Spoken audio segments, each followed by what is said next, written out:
উচ্ছের তো অনেক রেসিপি আমরা খেয়ে থাকি। রসুন আর রাঁধুনি ফোড়ন দিয়ে আজকে বানিয়েছি উচ্ছে আলুর ঝাল।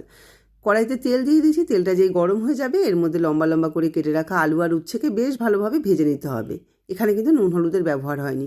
কড়াইতে আরও একটু তেল দিয়ে এর মধ্যে দিয়ে দিয়েছি রাঁধুনি আর রসুন ফোড়ন, দিয়ে দিয়েছি একটা কাঁচা লঙ্কা আর একটা বড় সাইজের কুচনো পেঁয়াজ। পরিমাণ মতো নুনও এখানে অ্যাড করে দিলাম, নুনটা দিলে খুব তাড়াতাড়ি সফট হয়ে যাবে পেঁয়াজটা। এর মধ্যে দিয়ে দিয়েছি একটা টমেটো কুচি, টমেটোটা দিয়ে নাড়াচাড়া করার পরে এর মধ্যে হলুদ আর লঙ্কার গুঁড়ো দিয়ে দিলাম।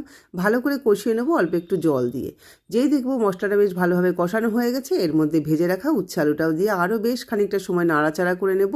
নাড়াচাড়া করে এর মধ্যে দিয়ে দেবো অল্প করে সর্ষে বাটা। সর্ষে ছেঁকে আমি এখানে জলটা ব্যবহার করেছি, খোসাটা ব্যবহার করিনি। আর কিন্তু এখানে জল দেবো না, একদম গ্যাসের আঁচটাকে কমিয়ে রেখে ঢাকা দিয়ে মিনিট 5 রান্না করতে হবে।